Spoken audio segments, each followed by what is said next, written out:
Baik, Assalamualaikum warahmatullahi wabarakatuh. Perkenalkan nama saya Siti Aisyah dengan NIM 20221023031143 di mata kuliah konseling kelompok kelas 5G klinis. Di sini saya akan mempresentasikan mengenai etika dalam konseling kelompok. Yang pertama yaitu ada konsep dalam konseling kelompok. Menurut Corey tahun 2013, pemahaman terhadap konseling kelompok harus dilakukan dalam pendekatan integratif dan juga efektif. Integrasi secara teoritis berusaha mengkolaborasi dengan perspektif lain untuk memperkaya kajian sehingga konseling tidak berkembang secara mandiri dan juga terpisah, tetapi terintegrasi dengan prinsip-prinsip keilmuan yang lain. Dalam perspektif multikultural, maka konseling kelompok akan bersinggungan dengan masalah nilai, keyakinan, dan perilaku pada komunitas tertentu. Kesadaran budaya meliputi usia, jenis kelamin, orientasi seksual, agama, dan juga status sosial ekonomi. Perspektif budaya menjadi orientasi yang penting dalam kelompok karena latar belakang budaya akan mempengaruhi sikap dan juga perilaku anggota kelompok. Yang selanjutnya yaitu ada etika dalam konseling kelompok. Etika dalam konseling kelompok membahas keberadaan masalah-masalah hukum dan juga etika dalam konseling kelompok.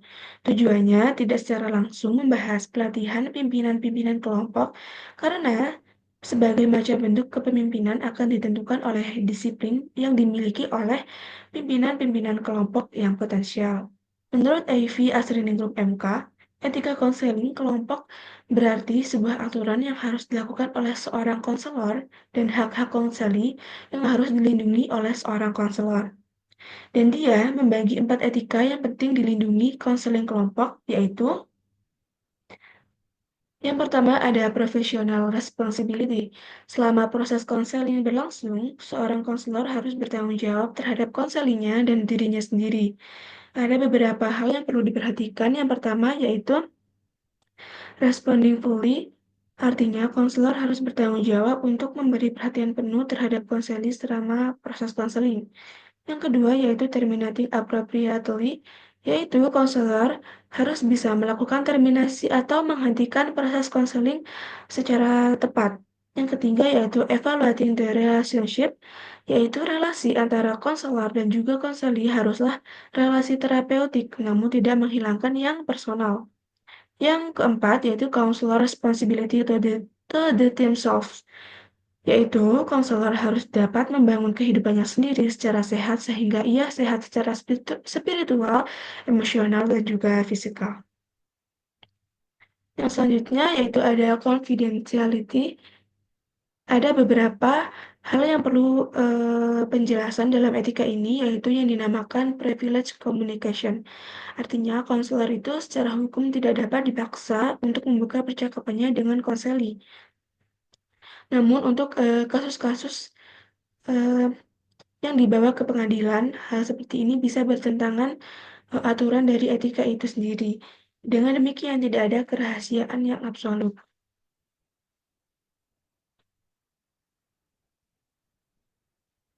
Yang selanjutnya yaitu conveying relevant information to the person in counseling. Maksudnya, konseling ini berhak mendapatkan informasi mengenai konseling yang akan mereka jalani. Nah, informasi tersebut adalah yang pertama yaitu counselor qualification,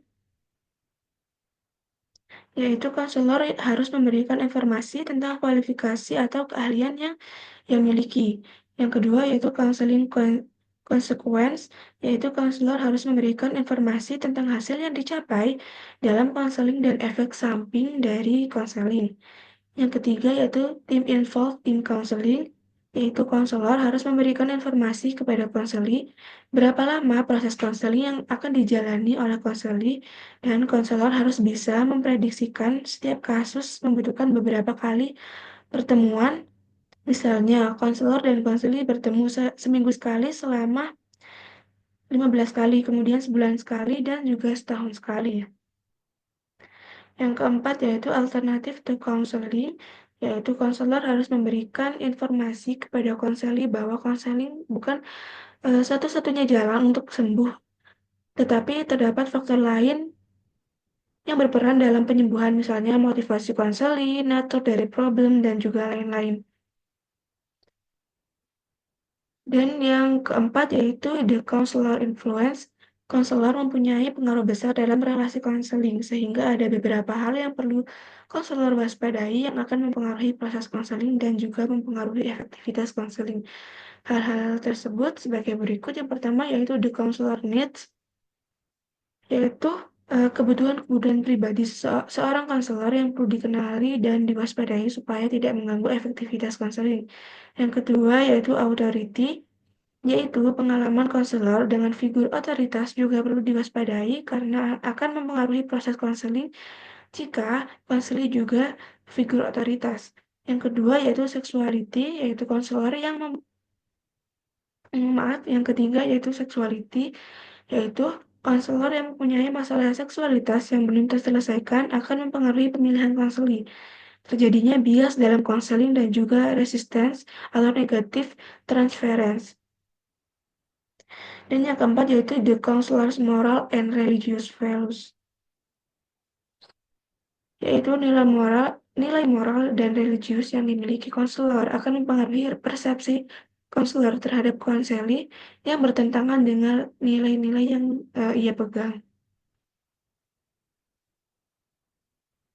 Baik, yang terakhir yaitu kesimpulan.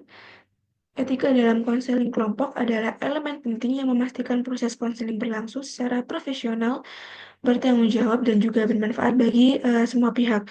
Dalam pelaksanaannya, konselor harus memahami konsep konseling kelompok yang integratif serta memperhatikan keberagaman budaya yang mempengaruhi dinamika kelompok. Prinsip etika seperti menjaga kerahasiaan, memberikan informasi yang relevan kepada konseli, dan juga mengelola pengaruh konselor terhadap proses konseling menjadi panduan utama. Selain itu, konselor harus mampu mengenali kebutuhan pribadinya dan memisahkannya dari kebutuhan konseling, sehingga proses konseling dapat berjalan secara objektif dan juga efektif. Dengan mematuhi etika ini, konselor tidak hanya melindungi hak-hak konseli, tetapi juga memperkuat kepercayaan dan juga kerjasama dalam kelompok, menciptakan pengalaman konseling yang optimal dan juga bermakna. Baik, ini referensi yang saya pakai. Baik, mungkin itu saja yang dapat saya sampaikan. Kurang lebihnya mohon maaf. Wassalamualaikum warahmatullahi wabarakatuh.